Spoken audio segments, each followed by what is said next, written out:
Ci chiedete la cura del raffreddore, cioè del naso chiuso. Beh, la natura prevede due sistemi, gli sternuti e soffiare il naso. I bimbi piccoli non lo sanno fare, quindi dobbiamo cercare delle alternative. In questo video cercheremo di spiegarvi con che cosa possiamo fare il lavaggio, nel senso di strumenti, e che cosa mettiamo dentro come soluzione per poter fare questo lavaggio. Buongiorno a tutti! Eccoci qua. Il naso chiuso è una condizione quasi perenne nei bambini. I bambini si chiamano mocciosi perché hanno il mocio, hanno la candela, hanno il naso che cola. E il naso che cola è sostanzialmente una secrezione acquosa all'inizio di un raffreddore o una secrezione mucosa quando il raffreddore dura un po' di più. Non vogliamo che sia una secrezione mucopurulenta, cioè non vogliamo che diventi giallo-verde, quantomeno non troppo a lungo. D'accordo? Perché il naso produce il muco? Tutto l'apparato respiratorio e anche l'apparato digerente produce muco quando è infiammato. Si capisce? Il muco è una specie di colla nella quale si appiccicano batteri, virus, polveri, sostanze inquinanti allo scopo di buttarle fuori, di espellerle.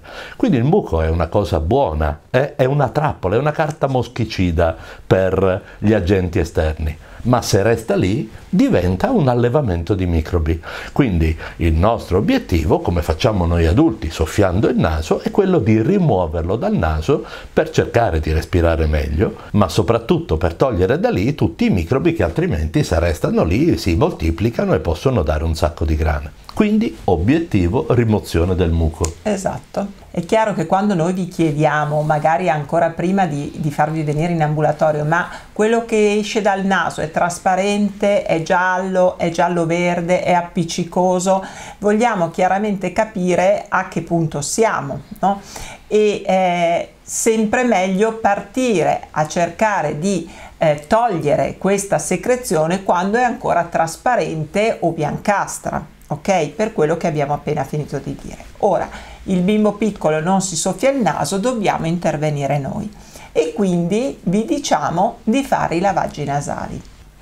Dopo, per ultimo, vi diciamo anche qual è la principale complicazione dei lavaggi nasali, cioè il loro effetto collaterale principale, ma ve lo diciamo alla fine. Iniziamo a dire con che cosa possiamo fare i lavaggi nasali. Certo, cioè il liquido che mettiamo dentro, per capirci. Il liquido che mettiamo dentro. Allora, normalmente noi parliamo di una soluzione fisiologica. Perfetto. La soluzione fisiologica è una soluzione fatta di acqua e sale. Normalmente il sale è allo 0,9% rispetto all'acqua.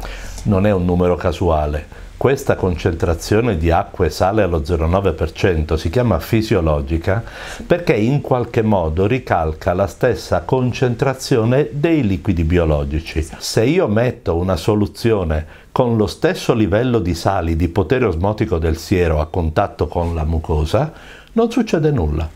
Non butta liquidi e nemmeno ne richiama. È da un punto di vista dei liquidi dell'organismo neutrale.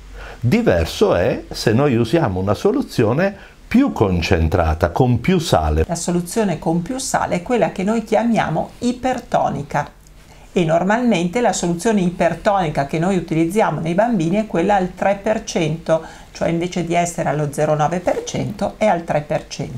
Quindi capite che siamo più di 3 volte tanto rispetto al sale che c'è dentro nella fisiologica. Che effetto fa questo eccesso di sale? Questo extra sale fa lo stesso effetto che voi vedete sulle fragole quando ci mettete lo zucchero, cioè richiama liquidi. A contatto con la mucosa, che è comunque umida, un eccesso di sale richiama liquidi e quindi nel muco fa arrivare un po' più di acqua, lo bagna per così dire. Questa soluzione è più decongestionante, se vogliamo, rispetto alla soluzione fisiologica allo 0,9%. In più il sale ha un altro effetto, un po' disinfetta, quindi un tantino in più di sale può essere anche in qualche modo un aiuto per la disinfezione del muco. Allora uno potrebbe chiedersi, ma perché non usiamo sempre l'ipertonica per fare i lavaggi?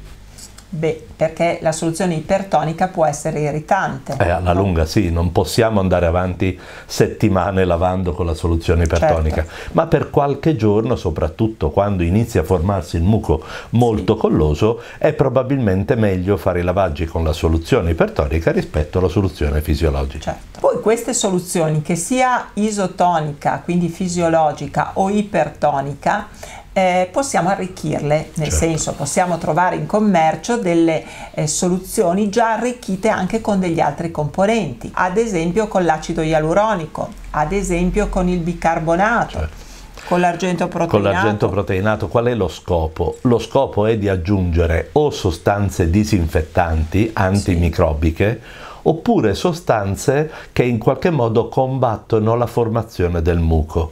Qui dobbiamo fare una piccola parentesi. Abbiamo detto che il muco è utile, ma i batteri, quando colonizzano il buco, cioè quando ci vanno a vivere e si moltiplicano, si organizzano a strati, formano uno spessore di muco molto alto nel quale vivono molto bene ed è difficile che il sistema immunitario riesca ad attaccarli. Allora queste sostanze che aggrediscono quello che si chiama film batterico sono sostanze che aiutano la rimozione appunto dei batteri e del loro muco. Quindi a seconda della situazione il pediatra vi potrà consigliare una soluzione isotonica, ipertonica oppure una soluzione comunque arricchita anche di altre sostanze. Quindi sarà il pediatra a dirvi con che cosa fare il lavaggio nasale, anche perché il lavaggio nasale normalmente lo consigliamo quando c'è o il naso tappato o il raffreddore, non in situazioni in cui il bambino respira normalmente. Lo consigliamo anche in situazioni un pochino più estreme, tipo la sinusite, la rinosinusite, ma lì siamo in capitoli un po' particolari. Diciamo che però non cambia molto. La tecnica del lavaggio e le sostanze con cui si fanno il lavaggio rimangono le stesse. Abbiamo detto con che liquidi fare i lavaggi. Dobbiamo parlare di con che strumenti noi spruzziamo dentro questi liquidi nel naso. Il modo più semplice è spruzzarli dentro direttamente dalle fialette. Queste fialette di soluzione si aprono e poi si spruzza il liquido. Poi si possono anche richiudere, Si possono anche richiudere. Il getto che si riesce a fare con la fialetta è più o meno forte a seconda di quanto schiacciate. La fialetta finisce abbastanza presto, ma soprattutto il getto è estremamente direzionato, cioè non fa uno spruzzo, fa un getto diritto. Una versione di questo approccio è quello di usare le siringhe. Esatto, una banalissima siringa da 5 o da 10 ml riempita di acqua fisiologica o di quello che il pediatra vi dice e poi spruzzate in questo modo. Con la siringa si riesce a fare uno spruzzo più energico, perché chiaramente ancora una volta dipende dalla velocità con cui pompate, ma lo spruzzo è ancora una volta diritto e si fa un getto importante di acqua. Se usiamo la siringa oppure la fialetta direttamente, dobbiamo prestare attenzione anche dove la direzioniamo, perché se noi direzioniamo verso l'interno della narice, noi cosa spruzziamo? Spruzziamo il setto nasale, chiaramente la parte che ha meno componente mucosa e meno muco. Noi dobbiamo direzionarla verso l'esterno, ok? Anche perché nel setto nasale c'è una zona che è quella dove più facilmente sanguina il naso, quindi lì non vogliamo andare a disturbare, per cui posizioniamo il getto puntandolo un pochino verso fuori. Come sta la testa del bambino quando facciamo questo lavoro? Non è molto importante, dipende evidentemente da come orientiamo noi il getto.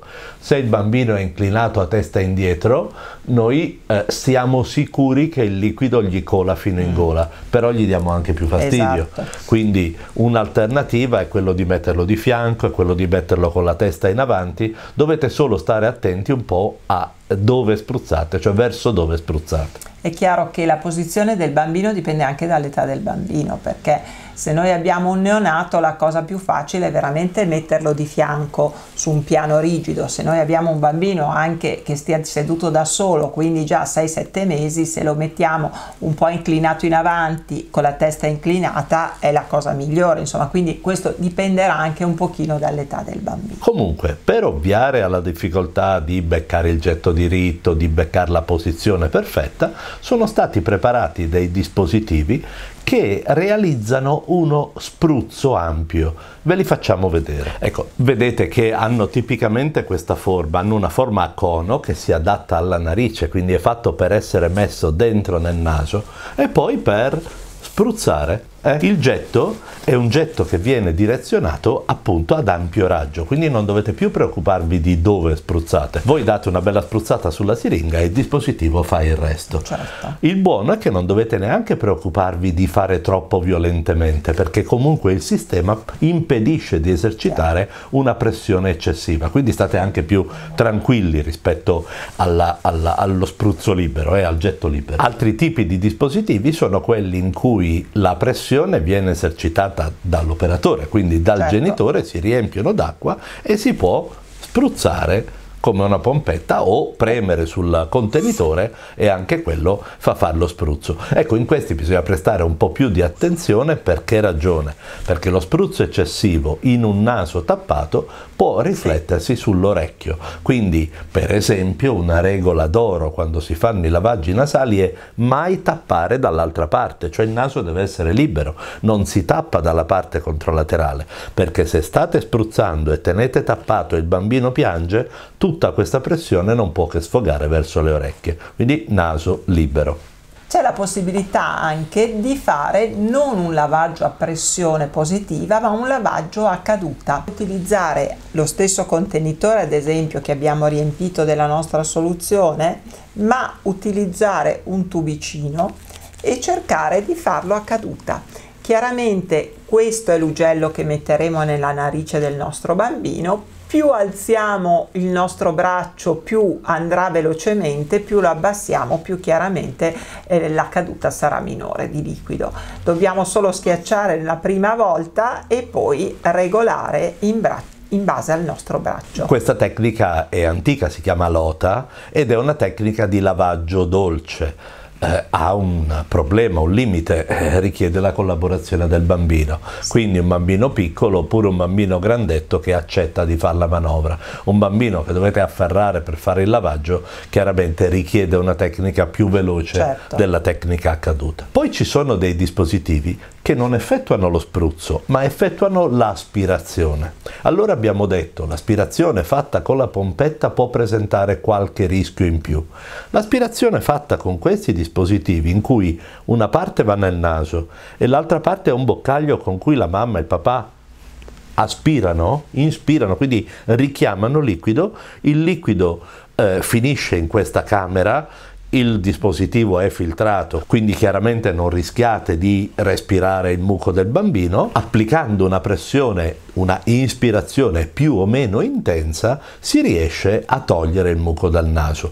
Può essere utile quando il bambino è così intasato che il lavaggio quasi non ha spazio di manovra. Allora in questo caso cercare di rimuovere un po' il muco può essere un piccolo ulteriore aiuto. Allora abbiamo considerato le soluzioni con cui fare il lavaggio e i dispositivi da utilizzare per fare questi lavaggi nasali. Siccome hanno implicazioni diverse, sia le sostanze che i dispositivi si adattano a circostanze diverse, sarà ovviamente il vostro pediatra che vi raccomanderà in quella situazione d'uso quale utilizzare. Prima di dirvi qual è l'effetto collaterale più rischioso dei lavaggi nasali, vi invitiamo a mettere un like. Se pensate che questo video possa servire ad altri genitori, mettere il like è il modo migliore per farlo arrivare a tutti quanti. Attenzione che i lavaggi nasali hanno un effetto collaterale importantissimo. A 14 anni i bambini scappano di casa, ovvero sono fastidiosi, ma a nessuno piace farsi spruzzare l'acqua nel naso, quindi non utilizzateli come il buongiorno del mattino o il bacino della buonanotte della sera, non utilizzateli quando il bambino sta bene per prevenire chissà che cosa, li utilizzate quando il bambino è davvero molto intasato. Nel grande questo si capisce perché è ostacolato il linguaggio, perché fa fatica a respirare, nel piccolo si capisce perché quando lo attaccate al seno o al biberon deve interrompere la poppata per prendere fiato con la bocca. Allora se prende fiato con la bocca vuol dire che il naso è troppo tappato. fuori da queste situazioni lasciatelo tranquillo, i lavaggi li riserviamo a quando sta male. Diciamo che in un periodo come questo, che è autunno/inverno, tutti i bimbi che vanno in comunità, che sia l'asilo nido, che sia la scuola materna, avranno bisogno di un po' di lavaggi nasali, perché spesso appunto avranno il raffreddore. Qual è la tua esperienza? Se hai voglia di raccontarci qual è la tua esperienza con i lavaggi nasali per i tuoi bambini, scrivi nei commenti, dici quali sono i problemi che hai riscontrato più frequentemente. Vedremo di condividere le esperienze di tutti. Nel frattempo ti proponiamo di seguire 2 video che sono collegati con questo come argomento. Uno è quello sulla tosse nei bambini, la tosse nei bambini principalmente causata da muco alto nasale, e l'altro è quello sul mal d'orecchio, perché una complicazione frequente di un naso completamente otturato può essere l'otite. Buona visione. Alla prossima. Arrivederci.